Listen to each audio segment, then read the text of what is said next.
What's going on, cyberpunks and retro nerds? It's Tommy the Hammer, kicking it with my boys on a Friday night. I got Dale, I got BC, I got Rocket, and I got the Haze. It is Tommy the Hammer's pick. Tonight we're going to be checking out this Israeli revenge tale called Big Bad Wolves. This is a movie that I've actually seen before, but I was hammered. The one time I actually... No! Yes, I was drunk when I watched this, so I don't remember much from the movie, but I do remember it being very engaging, so it kind of made my stack of movies that, you know, I've been wanting to cover on the channel lately. Are you guys ready for this flick? Oh, yeah! Oh, yeah! Well, let's just kick off that trailer. Do it, Tommy! Boom! הזדמנות אחרונה. איפה העמדה? אני באמת לא יודע.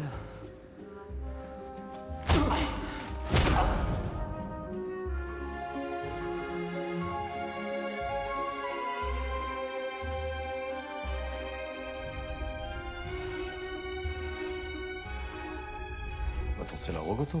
אני רוצה לדעת איפה הוא קבר את הראש של הבת שלי. ירצה הגורל והוא ימות בתהליך. עיבוד דם, אי ספיקת חמצן. לא תראה אותי בוכה. מניאקים מפחדים ממניאקים.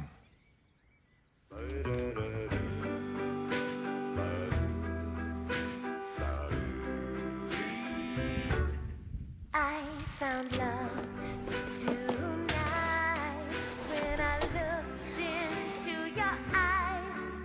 Every time that you kissed me, I got butterflies, and I knew there would be no one. Only you, bring me joy. תקשיב, זה אמא שלי. אני חייב לענות לה, אחרת היא משתוללת. מצטער, אבל אני רוצה לשמוע איך הסיפור הזה נגמר. Sweet lover boy.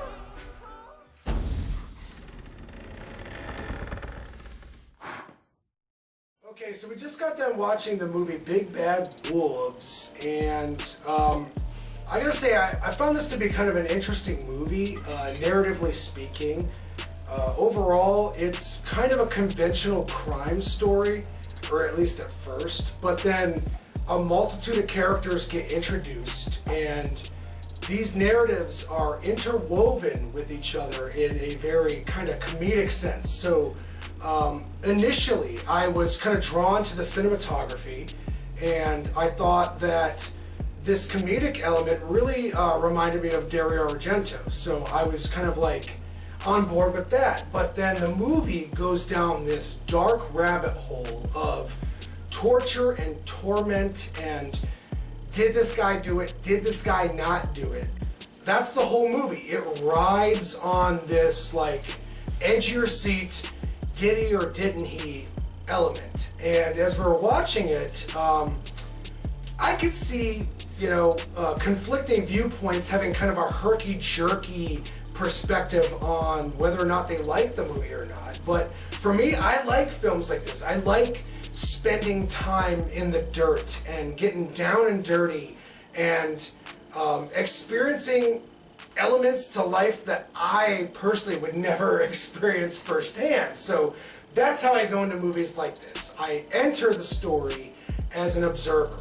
Well, I tell you, I think I may have a unique opinion and approach to this movie because I happen to be the only one of us who actually has a daughter. I knew you were going with that. So, I mean, my perspective on this, I mean, I can't, you know, help but say, you know, you really, I mean, how you're viewing this movie really depends on whether or not you have a kid. Like, it's gonna change your perspective on this film a lot. But I think even if you don't, it's still engrossing and just a fascinating watch, you know. And honestly, it was really good. I gotta say, it was really good, and I like the fact that we do have those humorous moments in there because it perfectly juxtapositioned just the horrible depravity of some of the scenes. Like, you needed that break, you needed that laugh, really, and you know, it almost came as a relief Like, you know, in some moments, like, you're just like, oh my god, I just watched this guy's toenail get ripped off. They really did a fantastic job of balancing out this sheer horror, you know, with these comedic scenes that you were really grateful for, just to break that tension, but then it sets it up all over again, you know, it keeps going, and yeah, it keeps slow burning that intense mystery of who done it, who really done it, and like that's, I mean, not kind of a movie I'd go out of my way to watch, but I was kind of interested in watching that because it's not something I would want to watch. I was like, man, let's check this out. You know, this is a foreign film. This is an Israeli film. You know, let's get that, you know, kind of foreign perspective on a genre that we were at least somewhat familiar with. Like I've seen, you know, suspenseful movies before. That some guys in this world, sadly, are just pure evil and they don't give a shit. Yeah. And it hits you pretty hard. And it just is like, oh my god, this is really happening. And no, wait a minute, there's a little laugh here. And oh my god, it's getting back to the sick and twisted stuff. And oh my god, mom's calling. I better go in. And then, okay, where were we? Oh yeah, this is where we were. It's So you just, found the humor to be disrupting. yeah, this humor was disrupting, but it fit well, and I actually liked it. You almost need it, right? Yeah, you almost, you almost you really need it. do. And you do need to have like that foreign, audience aspect to it, angle. So, all around good movie, and you don't see the end coming at all. I didn't. I mean, you're wondering, you're like, man, is it really this guy or is it not? And then every time you start to doubt yourself, like, no, it is. You have a hunch, Yeah, and then you yeah. don't, and then it just goes away. Yeah, I feel like that's the movie. It's like does it. edging the audience. It does. It really keeps you even crazy. waffling back and forth. It's even crazier how they just go one up on the torture. It's like, oh god. Fair That's my enough. take. BC, dude, what's your point of view on this Israeli So revenge tale? I thought that this was a really well-made movie, but I'm not necessarily sure I thought it knocked anything out of the park. For me, like, there's been a lot of suspense movies where the goal is to humanize who we think is the antagonist, and I like that angle, but I actually feel like I didn't end up really caring about this, who we think to be the antagonist. I never at once was like, I care what happens to him at the end. So I feel like other movies do a better job at making you like care about that character, Sure. whether he's bad or not. And then the other aspect is the torture, and I feel like there's other movies that will full send the torture, maybe a little more too. So if you're someone that wants like one of those things, this movie did both of them well, but it didn't knock it out of the park for me. But on another note, I really did like the humor. I think the humor in the dialogue just in general was like awesome. It was hilarious, it was engaging. Agreed. I especially between the cop and the father that is pursuing this antagonist. I Great thought scenes. those two characters were great. And I also thought the movie, like for me, I watch a lot of international films, but I haven't ever really come across an Israeli film. Sure. And I thought that this one, although it did it sparingly, did a good job of kind of like giving you some insight into the political structure and like even the social structure. So you Yeah. have, so both The man on the horse. because you have the Israeli people and then who they call the Arabs in it, and you can see that there's like this like tug of war tension between them, and then you can see like how the people in the movie clearly view their policing system. And so I thought that was actually really interesting. I enjoyed this film. I like strange crime films like this, and this goes right up there. It reminded me of another good one I want to do a review of, which is called The Treatment, and it's a Belgian film. But yeah, it's right up there with this. Creepy movie, holds you till the end. And yeah, the acting I thought was really good on a lot of parts. There's a couple actors that the role just didn't fit. But whatever, I'm not going to fault the movie for that. I love the quirkiness of this film. The dark humor really, really kept it rolling. Left it more than just a torture film. Yeah. And yeah, there's a lot of layers going on, and I enjoy it a lot. We all rather enjoyed the movie to a degree for varying reasons. So we're gonna do a star count. Dale, out of 10 stars, what would you give Big Bad Wolves, man? Well, let's see. A star count on this movie.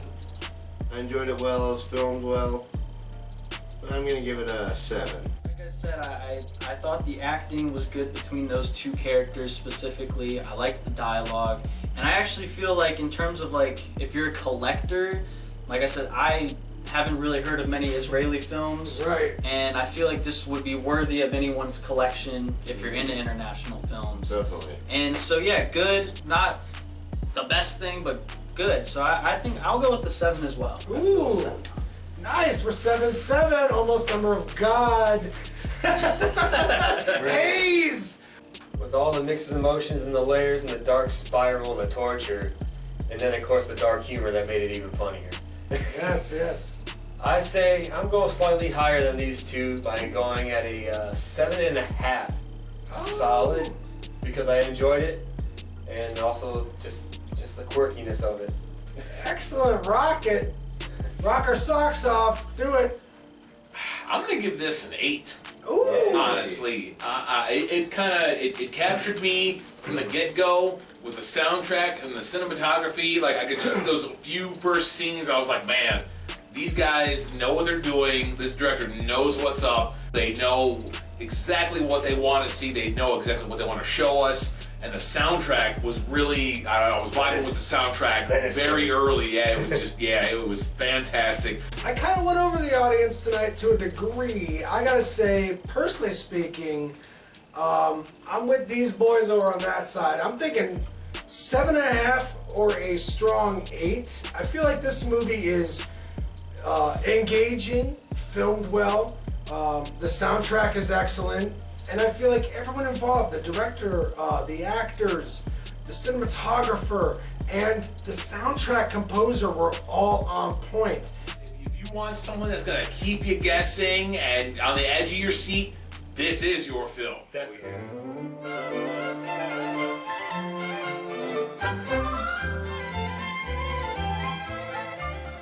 Help but notice, you know, it being an Israeli film. You know, there was obviously, at some point, I knew we were going to get into a discussion about, you know, Israeli versus, you know, The Middle East in general. yeah, just that Middle East conflict. You know, your Jews versus Muslims. You were going to have something like that. I mean, there was going to be something. I just had a feeling, and sure enough, there was. But it wasn't what I thought. It was comic. What we did see, we finally did see, I mean, obviously, when the guy moves to, you know, the hellhole, right? So, what's the hellhole? This beautiful home in this beautiful countryside. Yeah. Why is this a hellhole? Oh, it has Arab neighbors. Yep. Right? Surrounding. And eventually, we do see the Arab neighbors. And what is it? Just a fella on a horse riding up. Hey there, how you doing? You know, salam alaikum, greetings. You know, hey, you know, could you roll me a cigarette? I see you roll a cigarette. Could you roll one? Oh, you know, guy doesn't want to tip one off. Here, have mine. Thanks. You know, my wife doesn't want me to do this. You know, a very humanizing scene. Like he's just another guy, right? He's just a neighborly coming to check out the new neighbor here, and you get another scene of him towards the end where the Israeli cop comes up and suddenly he's like, oh my God, Arab guy, don't shoot. And he's like, really? What? Because, you know, I'm some, you know, country bumpkin, you know, bumfuck Arab. I'm not going to have this. He's like, well, no, I'm not trying to say that, you know. He calls him out on that, you know. But then You like that. I definitely like that he kind of calls him on that, honestly. But then it's also that there's still a little bit of underlying racism to me in the fact that this guy never has a name. Yep, he's just man on a horse. Yeah, and he's not. Yeah, he's on a horse, like a country bumpkin dude, a no name on a horse. Like even though they try to make a point of this, like, hey, you know, he's You're a guy catching too. some other. You know, I'm still catching a slight undertone. You know, but then again, maybe that's playing to the audience. Like, that's what they expect, is this country bumfuck Arab guy on a horse. Should we ask you know. the other part of the party what they Well, think? I think what's interesting. Oh, though, shit! What's interesting is like I see what you're saying, Right? but they also used that character for like arguably one of the biggest moments of the movie because it was his phone that was then revealed the fact that What's going on? Right. So like he's kind of important even though he's nameless. So it's like weird because I see where you're coming from, but then they used him for this huge moment. Yeah. So it's Huh. like So you have to there's a good, think. there's a good well- balance. Honestly, you yeah. know? Now that you mentioned that, it really, it was tastefully done. Like they kind of made their point, you know, and but they didn't club you over the head with it. No, you know? they didn't. No, they didn't. And I mean, maybe that's the way. That's the point That's the where way of the relations sword. are, That's or the at way least of the sword. were at that point in 2013, where they're just starting to broach that subject. Like, hey. Yeah, we got to think about where Now, we I mean, were. I think they still have a long way to go, seeing as how the Israeli government is still, you know, bulldozing Palestinian homes right now and turning them out, and they still, you know, still have a long way to go. But then, who the hell are we to talk? Because we still have a long way to go in this country, apparently. Well, and with that note, bye.